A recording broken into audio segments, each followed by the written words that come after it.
if you're anything like me, you've got basically little money, little storage space, and yet you got arcade boards and you got loads of them. Well, I've not got loads, I've got quite a few, but yeah, you know.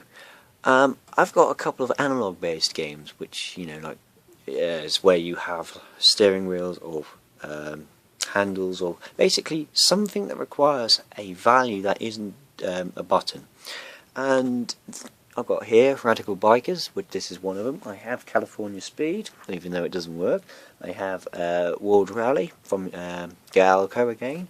I've got Gauntlet Dark Legacy, which can use analog joysticks. Well, it doesn't use analog joysticks, it sort of uses a digital based system. But stuff like that, I can have my Naomi stuff, which can include basically anything, especially when you've got the GD-ROM drive and you got the NetDim.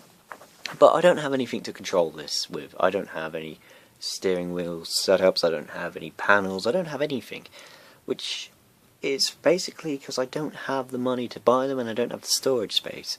And I like keeping things universal so I can use them on anything. And I mean, you could put like a connector on the back so I could still use the original steering wheel, for example, on the original console, but that's not as nice. And if you want to really get into the details, you really want to just plug an official controller in and then be able to play any game with it.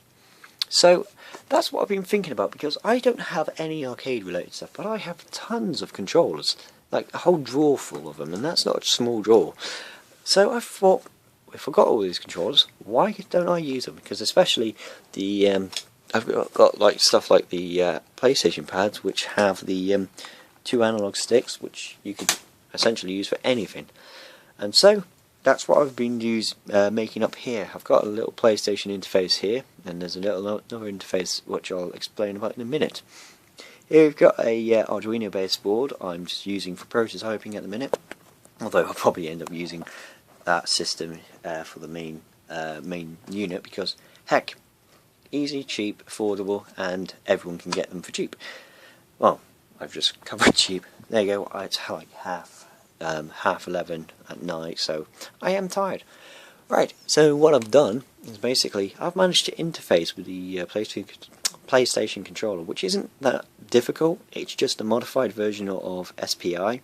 Well, I've supposed to got this running at 250 kilohertz, but really I've got about 200 or maybe less, because the Arduino has several delays in it. So anyway, that's not important. What is important is that I've got this interface, and you'll notice that the analog light is on and I can't turn it off. That's because I've locked the controller into analog only mode, because heck, what's the point of using a PlayStation pad with the analog sticks if you don't use them?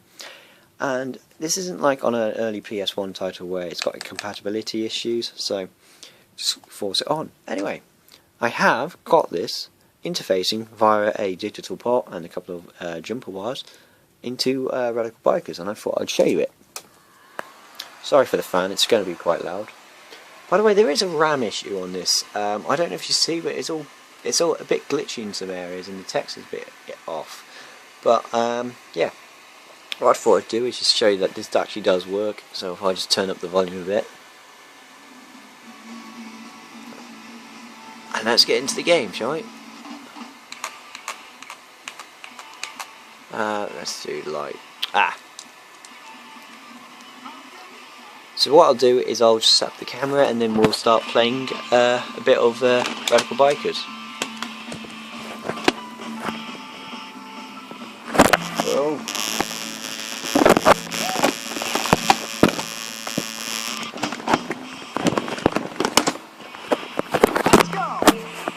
I'm going to fail this mission just because I can't get the camera up. That'll do for now. Sorry about this. It's not the best, but impromptu video, I think. Just to help explain the idea of help explain my idea of making just like a universal analog project. Because heck, like PlayStation controllers is common as chips, so why can't we be able to use them on arcade boards? And I don't, like I said, I don't want to. That was stupid. I don't want to be able to hack them. I don't want to hack them because that's just defeating the point, isn't it? Thank you. Didn't mean to do that. Oh well. And again. Ah well. At least it's comical, this game, because it has just the most ridiculous soundtrack. Yeah, and that's a problem with this game. It keeps resetting. I'm not sure if it's overheating. I'm not sure if it's anything to do with voltage. I just realised you couldn't actually see the game. I apologise for that.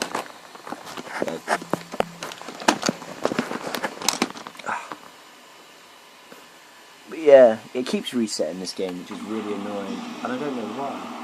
Just randomly, it just resets, and it seems to be after a while, so I'm wondering if it's overheating. But I've got a fan running, and it's still overheating, or at least it's still resetting, so not quite sure what's going on. But there is a RAM issue. I don't know if you'll be able to see it, but stuff like the road there, it's kind of bitty, and it's just, I don't know, it seems wrong. So maybe this isn't the best board to show you on, but you know, you can see for the moment it was actually reading the PlayStation controller quite nicely. So, you know, it works quite nicely. And what another nice feature is that I've got force feedback working on these controllers, because it's not particularly hard to read a PlayStation controller, and secondly to get force feedback to work, you just got to know what commands to send.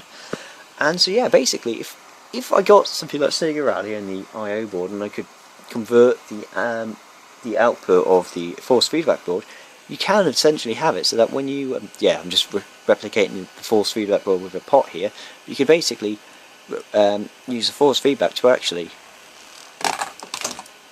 replicate the force feedback from the real game, which is quite nice, I think. So I've got a simple system where I can change out any PlayStation controller, and I should be able to use the steering wheels, and I can have force feedback working and a lot. And it doesn't stop there, because I have tested this board. Well, I've not tested it on this game, but I've tested this Namco light gun. Sorry, my room's falling apart. I have tested this Namco light gun, and it does seem to work quite nice. Well, it at least gives me a nice value I can use.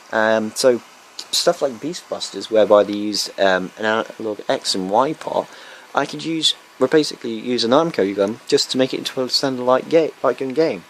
Where the only problem with light guns is that you do really require a bright pixel for them to spot, to get them to aim accurately.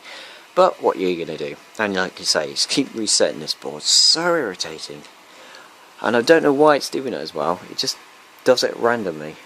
But maybe, like I said, there's a RAM issue. I'm not sure yet. And I've not stopped there, because you'll notice the Wii stuff out. Just give me 2 seconds. Okay, what I've done is, this hasn't reset. I've gone into the test mode, which looks identical to the boot up screen. And if we just move out a couple of things, because I've had issues with this in the past, I'll just show you that actually, yeah, you see it is working, the Wii stuff, and you get full range in the pot, so you can go straight up, straight down, press up on the joystick and you get the handle up on this game, which is I like quite a lot. Got the start working, accelerate and brake, and then you got the view change up there. So you know, you can do, this is what I wanted as like a nice universal thing. And if someone had you know, if you had two PlayStation controllers, playing 2 players, no problem at all. It's a problem in this game because it doesn't have 2 player, and secondly you can't even play it on single player. But it's what I like, is being able to use just different controllers on a single arcade board, or you know, in this case multiple. And like I said, I've got the nunchuck because although it's not programmed, I know how to read it, and I have successfully read it. So you could also make a single-handed controller game using just the single joystick. You know, up for the accelerate and down for brake, or you could use those, accelerate, brake, or whatever. You could just use them for start, do whatever you want. Oh, and there is an XYZ function for the accelerometer in this, but really, unless you can find me a game that requires that to be used, I'm not going to implement support for that. I mean, maybe I can think of a couple of games. Police 911, I think, uses it. Mazan, Flash of the Blade, and a couple of like the simulating games, but I don't see the point at the minute. I don't have any game to test it on, and that's a point I wanted to stress on. I don't have to just leave it as PlayStation and Wii.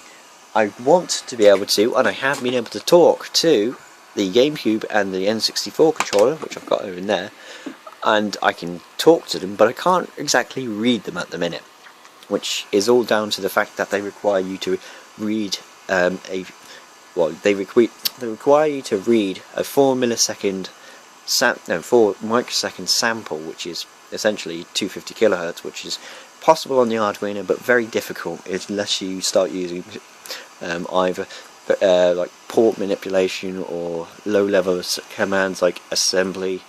So, but you can basically support anything as long as you can program it. So you could support the Dreamcast, you could support Saturn pads, Saturn steering wheels, Saturn Analogue pads, and obviously being it's supposed to be used on an arcade board, of course you'll have support for like SNES, NES, Mega Drive, Master System, and like I say, the normal pads over there. You might be able to even support like proper normal PC pads, is an idea, because you can get the flight sticks as well. And basically you expand it in many ways you want, as long as you can program it, you can get it to work. And likewise on the hardware side, these use I2C pots, which is the MCP 4551, which I've got programmed to work here. This is a single analog I2C pot, and you can get them in dual variants, and you can use up to 8 of them. So, you know, that's quite nice, being able to use 8, and in fact, well, 8 single ones, and if you use the dual pots, you can get up to, I think it's even more. Oh, sorry, you can get 2 of these normal ones, but you can get, with the dual channel chips, you can use up to 16, I think. So, is that enough analog for you? And like I say, you can use them on pretty much any game as long as you can adapt it. You could probably even use it on the Time Crisis games up there. So, it's just like a proof of concept here. Oh, and again, Maz and Flash of the Blade. Like I say, you can use like the Wii Motion Plus, but again, I've not programmed support because heck, if you can find me a game that uses gyroscope for its inputs, then let me know. But otherwise, I'm not really going to do it. And stuff like the other controllers, like TurboGrafx and Turbo and PC Engine, stuff like that, I can program support, but I can't test it because I don't have them. I'd love to test this on Sega Rally or something like that, but I don't have the boards. I mean, I have the boards to play it. Well, I have a Model 2B which actually can't play it. Well, it can play Indy 2 500. Oh, I'm digressing again. What I mean is, I would love to implement loads of different features, but if I don't have it, I can't test it. So I'm stuck to using what I've got, and at the minute I can only get these 2 things to work. But not to say it can't be done, just I haven't done it yet. And even though this board is having an issue, you saw it working. So it's just basically the idea in a nutshell, and it's not reset yet. Maybe something is wrong with that RAM. But like I say, you can essentially support whatever you like, as long as you can program support for it. And like I say, you can get the force feedback working, you can use the analog on loads of various things. It can be fully configurable and expandable. As long as there's a desire, you can basically do it. I think really what I like about this is, like I say, I like universal things. Like I say, I've got a nice universal setup for most arcade boards, and having this just only helps, because not only can I use the standard analog jammer functions, well, I can use the standard jammer functions, up, down, left, right, ABC, start. On normal games, I can use the analog stuff from the analog games. So anyway, I thought I'd show you what I'm doing at the minute. I think my voice is about to die, and I'll go get a drink, and I'll basically end the video because I've run out of things to talk about and I'm just waffling on. Anyway, I hope you've enjoyed this and seen some of the potential that I have with this thing. And you know, if you've got any ideas or support or projects, any ideas or features you might like to see, or any other games you'd like to see supported, you know, do let me know. I'd love to get, like I say, more analog based games working, but I'm limited to what I have, so unless I have it in front of me to test on, you know. Anyway, my voice is about to pack in, I think, so I shall end the video here. And like I say, I hope you enjoyed and saw some potential.